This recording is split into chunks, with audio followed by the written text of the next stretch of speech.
was a quiet, chilly night in November. Sarah had just moved into her new apartment, eager to start fresh in a new city. The apartment was old, with creaky floors and the smell of aged wood, but it had a certain charm that she liked. Exhausted from unpacking, she settled into bed and quickly fell asleep.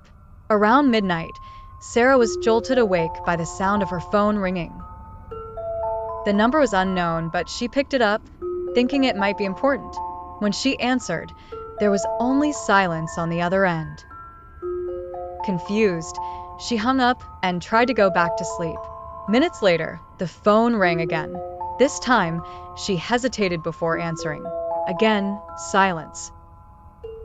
She was starting to feel uneasy, but tried to brush it off as a prank call. She put the phone on silent and closed her eyes. But the ringing didn't stop. Her phone vibrated continuously, the unknown number flashing on the screen. Frustrated and a little scared, she turned the phone off and placed it on the nightstand. As she lay back down, she heard a faint noise coming from the living room. It was the sound of her landline ringing. Sarah's heart raced. She hadn't given the landline number to anyone yet. In fact, she had just connected it that morning.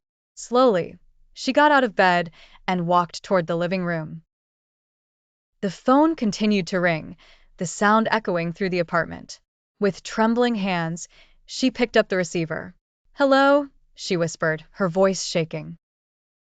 There was no response, just the sound of heavy breathing on the other end. Suddenly, the line went dead. Sarah quickly hung up and backed away, fear gripping her. She knew something was wrong. Then she heard it, a faint scratching sound at her door, followed by slow, deliberate knocks.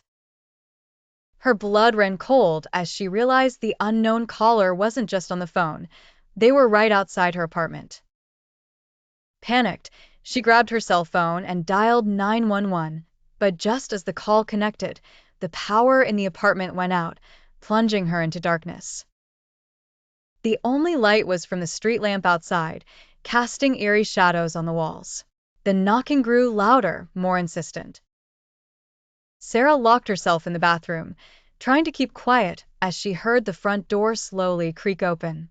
Footsteps echoed through the apartment, getting closer and closer.